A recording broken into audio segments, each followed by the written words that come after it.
걸어 다니는 교회입니다. 여러분 야바이를 아시죠? 어릴 적 야바이꾼들이 길에 많이 있었습니다.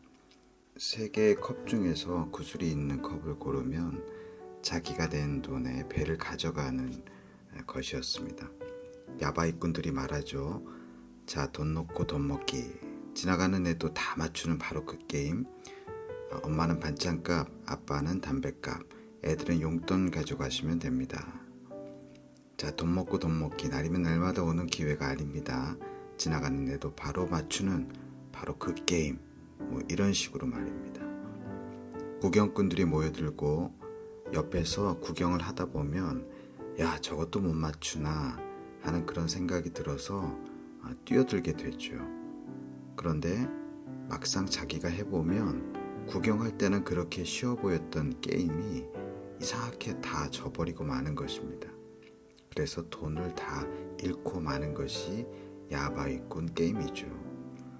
사실 야바이꾼 게임은 이미 우리가 이야기를 들어서 하면 안 되는 게임이다 알고 있습니다. 옆에서 보면 다 알 것 같은데 직접 해보면 잃고 마는 그런 게임이라는 것이죠. 일종의 속임수입니다. 그런데 사람들이요, 구경하다가 여기에 꼭 빠져드는 사람이 있습니다. 알고 있기는 하지만 그냥 빠져들고 돈을 잃다 보면 또 관성처럼 그 게임을 계속 하게 되는 것이죠.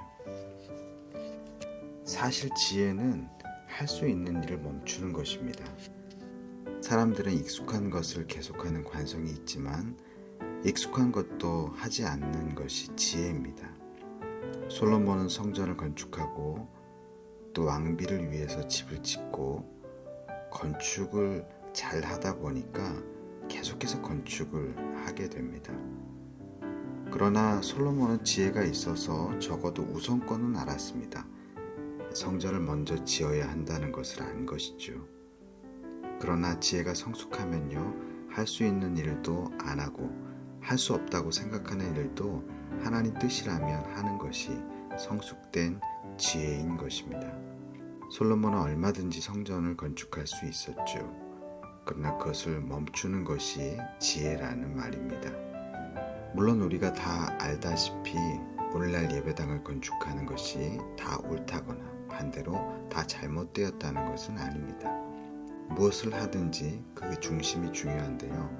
솔로몬이 성전 건축을 할 때 성전 건축을 하나님을 기쁘시게 하기 위해 했느냐, 아니면 내가 나를 위하여 했느냐, 이 마음의 중심이 중요한 것이죠.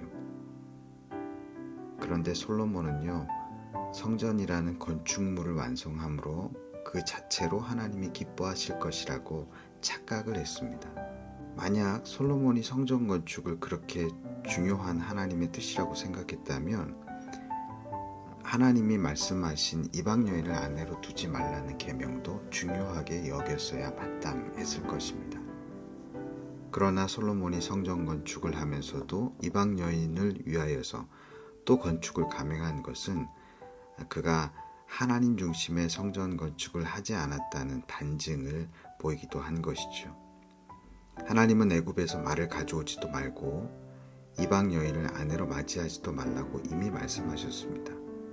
그런데 솔로몬은 그 하나님의 말씀을 듣지 않은 것이죠. 본래는 아내를 데려올 때는 신랑 측이 신부 측에 돈을 주고 아내를 데려오는데 애굽의 공주는 왕과 결혼하기 위해 본인이 지참금을 가지고 와야 했습니다. 그래서 애굽 여인은 솔로몬에게 블레셋 땅을 가지고 왔어요. 그러다 보니 솔로몬은 이 땅을 지키기 위해서 여러 장비들을 보관하고 관리해야 했습니다. 결국 성전을 지었는데 또 그 다음 궁궐을 지었고 이제 애굽 여인이 갖고 온 땅을 지키기 위해 국고성, 기마성, 병거성 등을 계속해서 건축해야 했습니다. 건축 자체가 잘못된 것이 아니라 이방 여인을 들이지 말라는 하나님의 말씀, 또 애굽 말을 취하지 말라는 하나님의 말씀을 어긴 것이 죄가 되는 것이죠.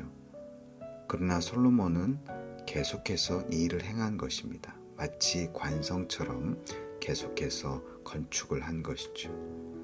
신명기 17장에 보면 이스라엘 왕이 될 자들은 병마를 많이 두지 말고 병마를 얻으려고 애굽으로 돌아가지 말라라고 이미 하나님은 경고하셨습니다.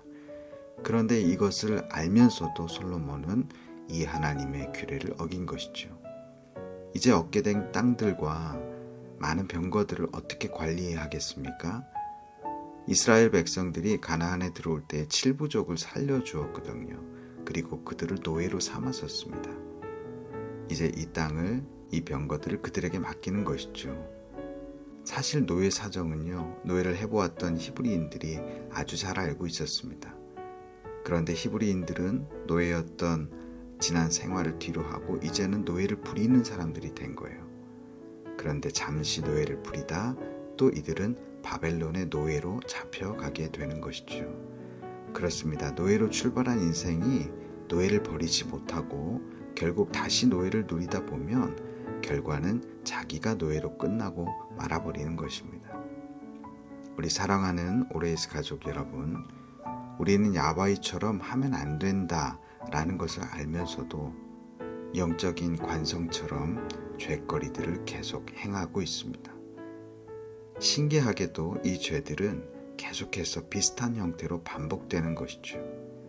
하나님이 아니라 자기를 위하여 건축한 솔로몬이 성전 건축, 왕국 건설, 국고성, 기마성, 병거성 이 모든 것들을 지으면서 계속해서 하나님의 뜻을 거스리고 있는 것입니다. 죄 속에서 건진받은 죄인의 사정을 제일 잘 아는 것이 우리지만 또 스스로 죄 속으로 뛰어드는 것이죠. 마치 노예를 활용하여 죄를 지은 솔로몬처럼 말입니다. 그러므로 야바이와 같은 죄의 게임의 결과가 뻔히 드러나 있는 그 속으로 다시 들어가지 않는 오레이즈 가족들 되시기를 주님의 이름으로 축복합니다. 하나님, 죄의 간성으로 다시 들어가는 자발적인 투옥의 권례에서 벗어나 이방 여인과 마병의 힘을 끊어버리는 오레이즈 가족들 댁에 은혜 내리어 주시옵소서. 예수님의 이름으로 기도드립니다. 아멘.